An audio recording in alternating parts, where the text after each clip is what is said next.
Hi, everyone. Thanks for coming. Today, we were planning to have a big panel of investors from different parts of the world investing in Turkey and other emerging markets. And Andy you'll listen him early on about what he does at Silicon Valley Bank.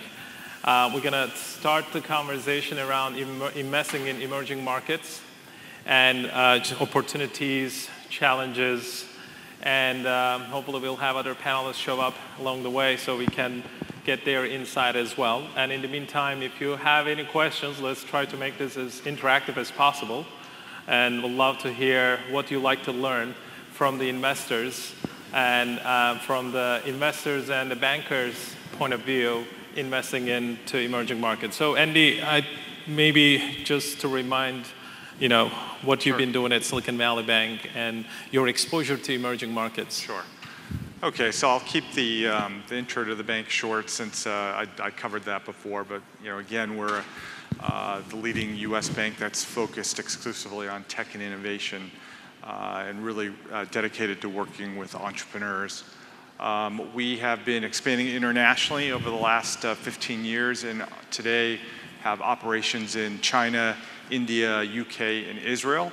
That being said, we recognize that there's a lot of innovation happening in new markets, and particularly in the emerging markets. So my team, which we call our Global Gateway, another investor. Good to see you. Hi, nice to see you. Is responsible for looking at some of these new innovation hubs, and specifically it's Brazil / Latin America, Turkey, Russia, and Australia.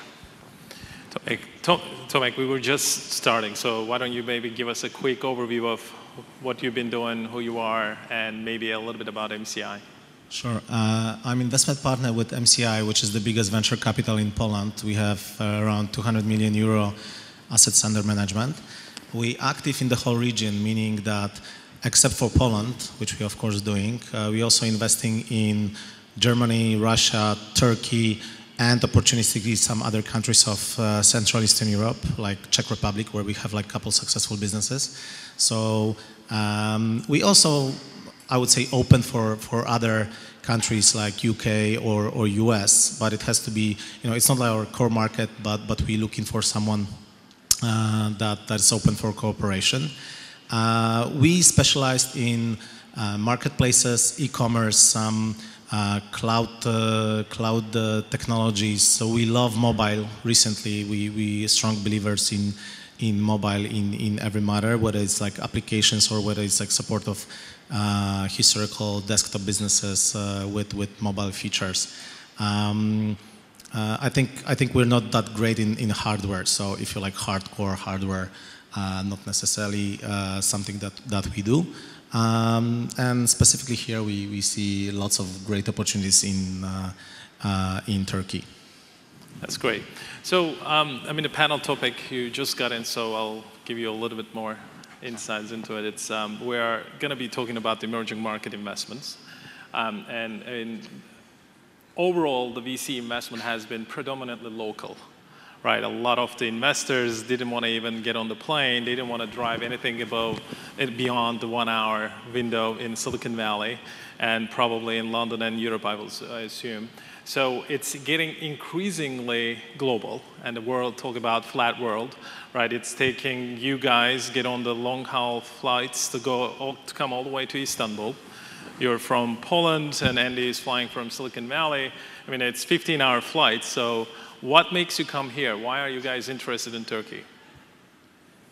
I may start. I think, we're from Poland, so we've been, developing country in many tables, so is Turkey. So I think we have lots in common about the understanding how the business is developing, how the online in general is developing, what stages it goes through. So specifically, we see Turkey big potential in the market, like big population. We see similar to Polish people on the forefront of modern technologies and usage of online, desktop and mobile applications. So this is the market where really people are big fans of online. And in the end, you know, like 2-hour flight to Istanbul is sometimes faster than 4-hour train to some other city in Poland. So indeed, in the end, it's getting closer and closer. But I think there's like lots of great startups here. I think many people. I saw your hypothesis that you like Turkish are not that entrepreneurial at some point. I think they very entrepreneurial. When did I say that? I didn't say that. I remember some discussions we had. I think, you know, I think also Polish people could learn a lot from Turkish. I think, you know, you're very entrepreneurial. You're thinking Turkey predominantly, like the domestic big market, but some ideas are easy to replicate somewhere else. So we're also looking for something that we can replicate in Turkey, or we can sort of merge with other countries to make it pan-European platforms. Of course, we want to invest somewhere where we understand the business and we can help more than just with money. You already have one investment in Turkey. We already have one investment in Turkey, in Index. It's sort of, let's say, expansion stage, so it's pretty big business, but we're also having like a couple of discussions on the growth stage businesses, and that's our main interest. So not necessarily very early stage, but someone that already has a traction of product and commercialization of it would be happy to look at. If it's anywhere close to marketplaces or e-commerce, even better. Okay. Well, for me, Barish, flying from California is definitely a long flight. And fortunately, Turkish Air is going to start flying direct to San Francisco starting next month, right? So that'll make my life a little bit easier.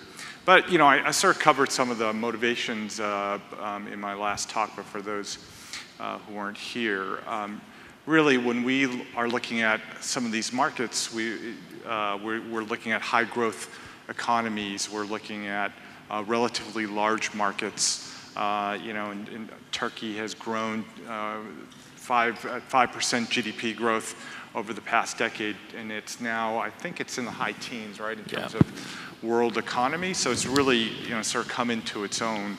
And the opportunities to build local businesses based on some of the momentum in the market, fueled by a lot of returnees that are coming back to Turkey, it really has attracted interest from not just Silicon Valley Bank, but from the international investment community as well.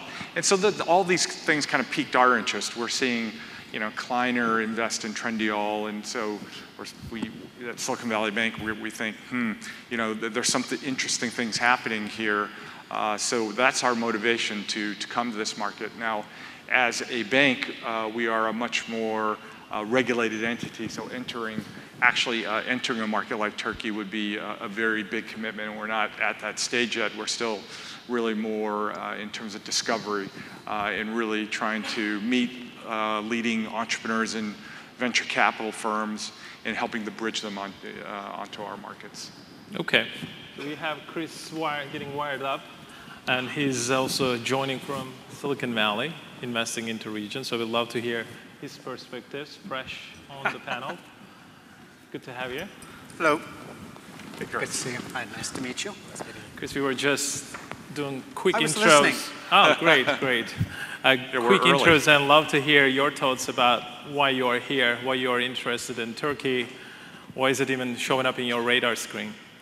So we are a Silicon Valley-based firm that is investing roughly half our assets in the US, and then our other allocation is divided among 3 emerging market regions. And we've been much more active in Latin America and the Middle East, and we're trying to find investments here in Turkey and sort of looking on up, more or less, your region. So we've been here a number of times. We've been here with Andy. We've met you here. We know a number of the ecosystem players, but as a growth stage investor, we have not yet found a company that has all of the characteristics we like in a company and has some of those characteristics which will translate into the typical requirements of a VC investment, which go to eventual exit. funding, and eventual exit. And that is, as we've heard many times today, it's a situation here where the full ecosystem is not completely developed. And that has kept us actively looking, but not yet acting.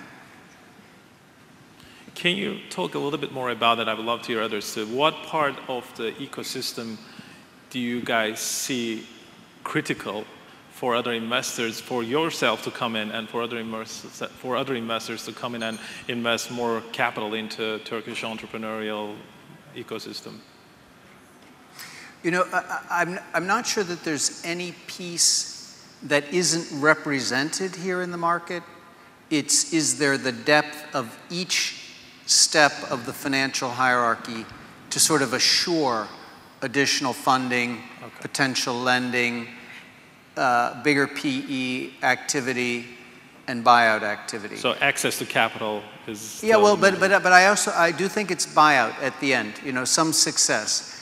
And while the goals of the government here and local entrepreneurs may be to build very good, successful businesses, sustainable businesses, we have a slightly different goal. So that's a great building block into some event of liquidity.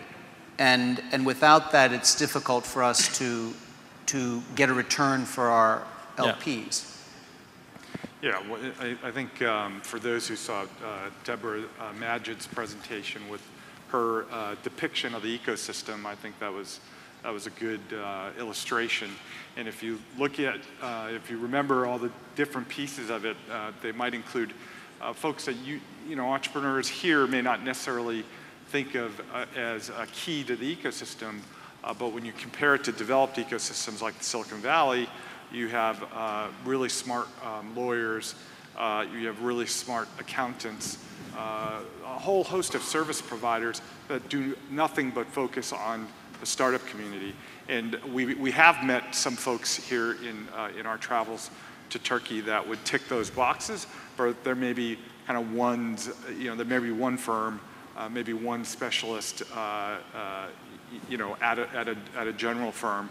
And so it's sort of the depth and breadth of the ecosystem that's really just starting to develop. And I would say, you know, for Chris as a growth stage investor, and we've noticed this trend as well, I think we would be in the same camp of where would we start if we were to be active here in Turkey. And it would be more likely if we were to provide financing more at a later or growth stage.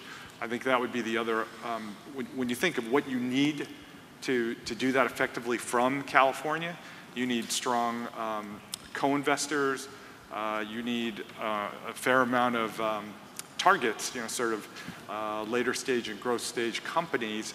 And I think even in our short time from my first trip to Turkey was in March, then came here with Chris in December. And in that short period of time, Aslan Nova turned up on the scene, became a huge funder of the ecosystem, and several other funds closed. You know, new funds closed for the market. So even in a year and a half, a lot has developed, but there's still a lot more to go. Okay, yeah.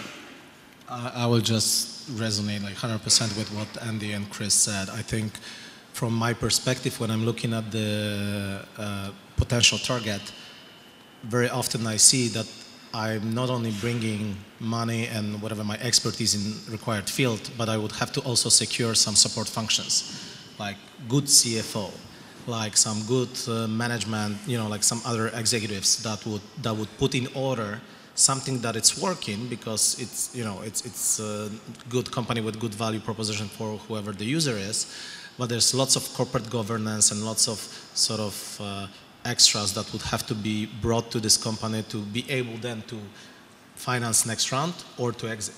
Therefore, also we very often looking at the targets that we can sort of combine or sort of merge with some other markets that would create a larger entity, or use also these other entities, I would say, structure to help organize the Turkish ones.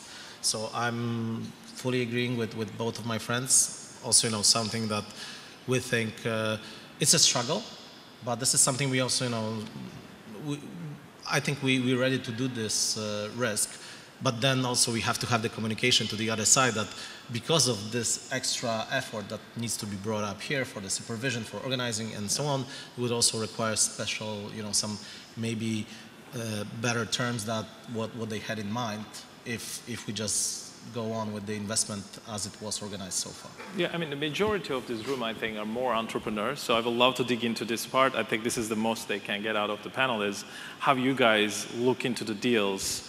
How do you even take the meeting? What can they do to help you invest in them other than creating a kick-ass company? But what are the things they could do to help your life easier so they get your attention, they help you do easier due diligence? Because one of the key parts, as you guys mentioned, the ecosystem has a lot of players. There are advisors who've never done a startup before.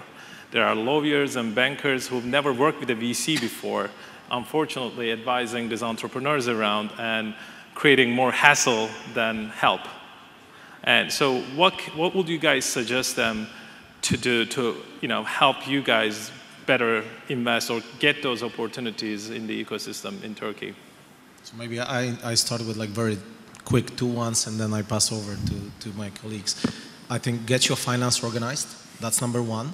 Basically, there's lots of sort of hidden, unofficial, different ways of accounting, and basically, in the end, something that is presented as revenue seems not to be a revenue, or there's like no margin or something, or there's some hidden revenues, or we don't know what to do with it, and in the end, it has to be professionalized. So get your finance done and get out of the whatever gray zone as much as you can. So that's 1, and I would say number 2 is think. What do you offer for us as an exit, and how this company is organized for an exit, specifically meaning whether it's been homegrown business or whatever investors are already there, what is the new investors' opportunity to exit from this company?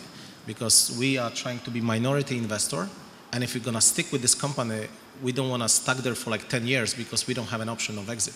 So we'll ask you to give us very easy option of exit, and for that one, I would urge you to enable it, because in the end, we're not that familiar yet with Turkish market, with whoever the local investors are, and we're not there to run the family company for another 10 or 15 years. We need to have very good clarity on how we can make an exit of this company and be sort of enforce it some way as new investors. So I think, those are good points. To be very candid, we are unlikely to invest unless there's a fit with our fund as well. And so we have a specific focus on tech, of course, through the lens of mobile, because my background is in wireless. We tend You to haven't mentioned that, actually. You should talk about that a little bit. Okay, well, so I have a background in wireless. Is that enough of it? So Chris is co-founder of Nextel, which was a large wireless carrier in the US. But so I've been in the space for a long time. And it's really, it's only if we can bring value to a company ultimately, in addition to our capital, that it makes sense for us to be involved. And there is capital in Turkey, not enough. So I understand here, as opposed to say in the US where we're awash in capital, our capital counts for something, but the company should have a fit with that. It could simply be that it's mHealth or mobile payments or something that would be applicable here. Ideally, it would also have the potential to grow outside of Turkey. Doesn't have to be global, doesn't have to be a developed market competitor in the US or Western Europe. It could just as easily be very applicable in Mexico or in Brazil or in another region where we can bring connections to bear. But of course, it would be great if it also wanted to take advantage of the sort of access to the fabric of the internet, which we also have in Silicon Valley. So whether it's Facebook likes or tweets, almost everybody doing business needs to know sort of the best practices there, and we can help with that too. Okay, so what you're saying is they need to do their homework to tell you a little bit how you guys can help, what kind of help they will need to get to the regional or another country or a global landscape. Right, and I think that is, even in the past year, I've seen a little bit more refinement of thinking of the CEOs who might be approaching me. And it's a learning experience. In the US, they know which types of firms do what things, and we stand for a certain thing which would actually be expansion outside of the US into our markets, into our emerging markets, and a mobile focus. Here, they're just learning that's a differentiator maybe between us and another firm. And so I'm happy to listen, but I'm quick to tell them, you know, without that fit, it's not going to be a long-term conversation. Okay. Andy, and from your point of view, like to work with Silicon Valley Bank or also through your connections, how would you like them to approach you? I mean, what they can do better so you can help them easily? Yeah, I guess unfortunately kind of falls in the category of focus on building a kick-ass company. Because again, I think realistically for us at this stage, without any direct presence here in the region, there's not a whole lot we're going to be able to do for really early stage entrepreneurs, which I think a lot of those here presenting at the conference today are. And you know, I think there's some discussion today about, you know, venture capital being a local game, and in many ways it is for those who are trying to raise seed rounds or angel rounds. I would encourage you, for those who are thinking of building more of a global business or raising money from outside of Turkey, to really consider, be more thoughtful in terms of who you're going to potentially fundraise and how you go about building your business, because I think you know, the tendency for international investors would be to look for really smart local investors who can bring some of these great growth stories to the attention of Silicon Valley, so that we can get involved at the appropriate stage when the expansion capital can go in to help you take the business either globally or perhaps you know, just to the growth stage in the domestic markets. So in that sense, it's really you know, really being thoughtful about who you surround yourself with in terms of investors, service providers, et cetera, and ultimately that'll position yourself better for interaction with international investors. Okay, and I would like to also get into how you guys help the companies in terms of company building. And this is a really interesting panel because you know, Andy has great exposure from Russia and Brazil and a bunch of the emerging markets. Tomek has done deals in Russia and Central Eastern Europe, and Chris, with the Lumia Capital, they invested in Middle East with Marca VIP, and I'm not sure if there's anything in the region. Telly also. And then Telly, that's true. So through your exposure, how do you guys add value to these entrepreneurs? What are the best practices have you guys employed so far? What are the things that you help with the companies to create the biggest bang for the buck? Where are those areas? Well, I'll jump in because we do have some focus, and so the good news for us is that virtually all or most of the best new technology plays are synonymous with mobile. Technology and mobile are the same thing now. Everything is enabled better mobily, particularly in the enterprise space. So that means that for a company, let's take a Marca VIP, we had some opinions about who the best mobile app developer would be for them, and we introduced them to them. They didn't happen to be in this region, they happened to be back in the US. They launched their app sales went through the roof, tickets larger on the mobile device than on the screen. And so a good example, Telly, even though they're locally based, some of my old colleagues work in really important positions at the carriers throughout the region. And we plug them in because that's exactly where they're going to have their customers. It's going to be content consumed on a mobile device. And they're in relationships with them now thanks to that. The third thing that maybe is more my thing, and we're quite a small firm, is that when you've had some success as an entrepreneur, you've also seen big company experience and 30 years of being involved in venture investing, either personally or again for a big company or personally again. And you're old and don't have hair, you actually can be a very effective decision-making tool, because CEOs and management teams in general in startups suffer from a lot of decision-making angst.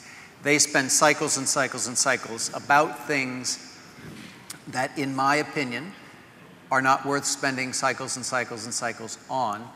And sometimes, if you're the right person, and often it takes a little age to be that person, you can guide them to quickly make a decision and they'll never think about it again, and they'll move on to the things that require them, that business execution requires.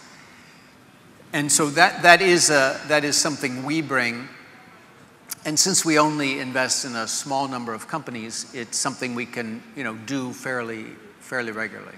So you are involved hands-on with operations in terms at the board level, introductions. Yeah, I would say even in terms of governance, whether or not we have a board seat doesn't matter. It's simply whether they want the input. The input can come from a phone call as well as a board meeting.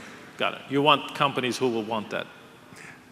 We bring that value, and so if they want us, it's best if we're going to get the maximum value from our involvement. Okay. So quick remark, like yesterday we had a dinner with lots of entrepreneurs, and they were saying whatever VC is coming, they always say they will bring some expertise, and only very few really does, or very few really do. And then I think this is very strong testimonial, and I think it's true. So when Barish asking like how we sort of present ourselves and how we prove that we can actually add value, it depends on the stage of the company. If it's early stage, where we have fun for it, I very often want to, I'm getting into conversation with CEO or CDO or whoever is like head of marketing on a couple of KPIs that they struggling with the company or something that they currently have, and trying to present them what I think that it should be. So they quickly can grasp that I have an idea how it should be developed, what the levels should be, whether they're efficient or not, and we can have like a very quick conversation of it, so they see I really understand the business and I can get them through the path of this business growing. Because with the, I'm trying to leverage also my previous experience of starting the companies from the scratch, having them in the early stage, developing in later stage, helping the biggest media companies on the online. So seeing many of them in very different stages and helping with different paths, I'm trying to basically have this quick, I would say, remark that I know what I'm talking about. And also that means also I'm involving in the things that I can understand and relate. Who's the customer group, like how you sell it, who's gonna use it. The second thing is exactly like Chris said, I'm trying to put them to the best, let's say, external providers of some things they need. Be it recruiting, which is extremely important to have like fast and good recruiting for some maybe not C-level, but some other positions. It can be also C-level if it's early stage, to be the developers of mobile or desktop applications, to have like the best online PR agencies that would help them get the buzz around it. Different things that I can quickly put them to not necessarily tell them to pick this one, but to give them 2 or 3 as an options, and I know all these options are good. And whatever they choose, it's going to be for the benefit of this company. Also to get some external view of the business, and trying to sort of build the whole perspective of where this business is going to be, not self-standing only, but how I see it in the whole environment of MCI startups, how I see this going 3-4 years down the road. specifically with us, investing also in next round. So we happy to become a capital provider for like 2 or 3 rounds, not just one. So as long as they see this partnership with me, that it's not only this round, but I have resources to finance them further. I know what I'm talking about, that I can refer them to right people and right, let's say, providers of some services. This makes, I would say, good relationship. And confirming what Chris said, I'm happy to provide as much help as requested from the company. Okay. Not necessarily on the board meeting, but on every level. So you got as much as you ask for. Okay. Andy, will you want to add anything on like how you will help the companies? Yeah, I would only say, obviously, as the company's banker, we play a different role than my investor colleagues here on the panel.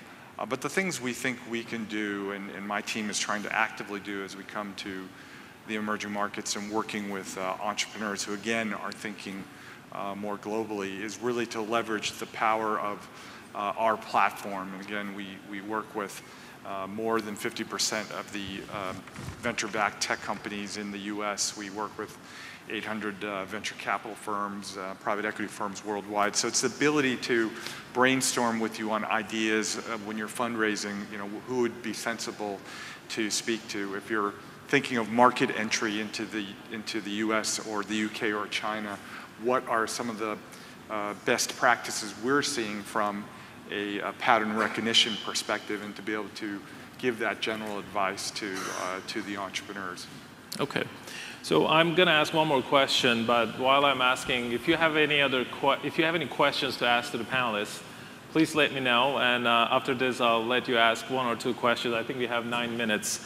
So you guys are looking at everywhere pretty much in the emerging markets, and I'd love to hear what kind of trends you see in terms of interesting companies, interesting areas, in terms of maybe also fundraising and valuation. Any insights from different regions, and maybe including Turkey, based on your exposure? Boy, let's see. How do we? There's a lot to that question. Trends that we're seeing. Well, I think in the emerging markets, it's over the last 2 years, and we've really been active, let's say 3 years, in terms of our discovery of these markets. I think really, when you look at the last year in particular, the notion of country risk or geopolitical risk is certainly something that's come much more to the forefront than it was back in 2012.